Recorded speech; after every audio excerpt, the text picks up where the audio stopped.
जो अनिरुद्धाचार्य और प्रेमानंद जी महाराज के कुछ बयान सामने आए हैं जो महिलाओं को लेकर आए हैं, तो क्या कहना चाहेंगे जिस तरह महिलाओं को टारगेट किया जा रहा है?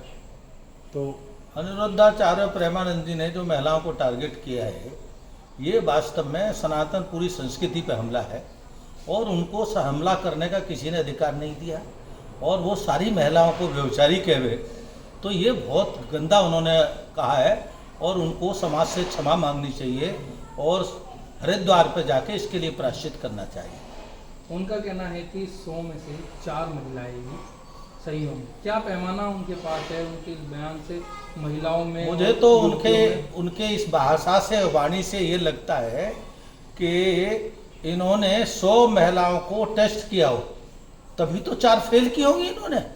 इतना गंदा इनका सोच है, इसका मतलब ये चरित्रहीन है। पूरे देश की महिलाओं को चरित्रहीन कहते हैं, स्वयं चरित्रहीन है। आपने कौन सा सर्टिफिकेट था आपके पास? क्या आपने 100 महिलाओं को चेक किया? क्या 100 महिलाओं के साथ आपके संबंध रहे क्या?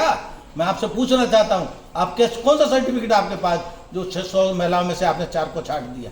ये बहुत गंदा स्टेटमेंट है और प्रेमानंद जी महाराज को ये पीला वस्त्र पहनना छोड़ देना चाहिए अगर उनमें जरा सी नैतिकता है, क्योंकि प्रेमानंद जी महात्माओं के कपड़े पहन करके कालनेमी का काम कर रहे हैं। वह कालनेमी है इस कलयुग का, क्योंकि सनातन के कपड़े पहनकर सनातन पर ही हमला करता है जो आदमी, उससे बड़ा कोई कालनेमी नहीं हो सकता। और मैं तो ये भी कहूँगा, वो वास्तव में कालनेमी तब भी ठीक था, उसका एक उद्देश्य था रावण को खुश करने का, लेकिन इसे तो उससे भी आगे लग गया। पता नहीं इसको सनातन संस्कृति में हमला करके किस किस को खुश करना है, क्योंकि स्वयं तो आपको उनका हालचाल देखते होंगे तो स्वयं तो सूट बूट से रहते हैं, 25-25 हजार के जूते पहन करके सुबह 2 बजे कैमरों के भी शूटिंग कराते हैं। और ये महात्माओं का लक्षण है, महात्माओं का लक्षण है अगर किसी से कोई गलती हो तो उसमें पर्दा डालता है। महात्माओं का ये लक्षण नहीं है कि सारे समाज को भ्रष्ट बतावे, सारे समाज को दूषित बतावे। उसमें संत का एक भी लक्षण नहीं है, प्राथमिक लक्षण भी नहीं है।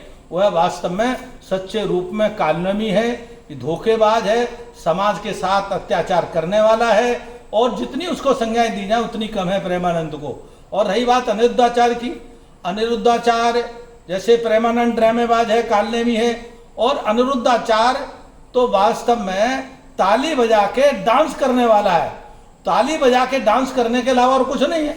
धर्म का ठेकेदार बन करके धर्म का हरण करता है, वह व्यापार करता है, लाखों करोड़ों की संपत्ति इकट्ठी करता है और महिलाओं को भ्रमित करके उनसे संपत्ति लेकर के और उन्हीं महिलाओं को अपमानित करता है।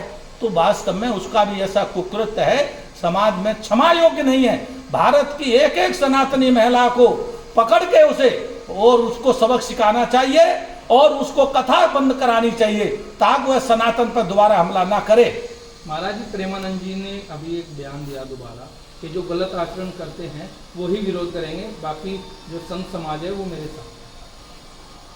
इससे तो साफ लग रहा है जग कैसा के मोसा, जग में उसको बुराई दिखाई नहीं देती। इसका मतलब है उसी में बुराई है, क्योंकि युधिष्ठिर का और दुर्योधन का प्रसंग आता है कि उनको समाज में भेजा गया कि बुरा आदमी ढूंढ के लाओ और एक को कहा तुम सच्चा आदमी ढूंढ के लाओ, तो दुर्योधन को कोई सच्चा आदमी नहीं मिला, कोई देखने में नहीं मिला, और युधिष्ठिर को कोई बुरा नहीं मिला, क्योंकि जैसा खुद का नजरिया होता है वैसा संसार दिखाई देता है। और प्रेमानंद जी महाराज, आपका नजरिया खराब है, आपका आचरण खराब है, इसीलिए आपको समाज पूरा दूषित दिखाई देता है।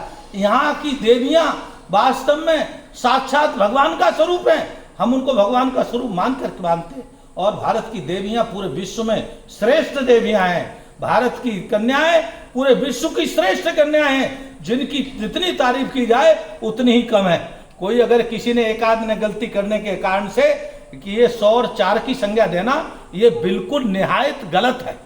अच्छा, जो देश की बेटियां हैं, महिलाएं हैं, वो कई जगह अपना लोहा मनवा चुकी है। अभी ऑपरेशन सिंदूर में पाकिस्तान से बदला लिया है, 2 बेटियां हैं उन्होंने लिया है। तो इस तरह से टारगेट अगर किया जाता है महिलाओं को तो उनको क्या कैसा लगेगा? आपने ठीक कहा, वो सोफिया ने पूरे पाकिस्तान को धूल चटाई और प्रेमानंद जी ऐश कर रहे थे, ऐशो आराम में डूबे हुए। ये संत के लक्षण है। रोज टीवी पर छाए रहना, रोज टीवी को रिकॉर्डिंग करना, और ऐसी महिलाओं का मनोबल गिरता है। और वास्तव में हमारी जो देवियां हैं, हमारे भारत की शक्ति है।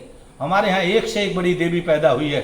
आपने अभी सोविया का दिया, ऐसी एक नहीं अनेकों हैं, गार्गी हैं, एक थोड़ी अनेकों हुई जिनको शास्त्रार्थ के लिए उनसे ज्यादा कोई ज्ञानी नहीं है, उनके कोई चरित्र की व्याख्या नहीं कर सकते हम उनके की।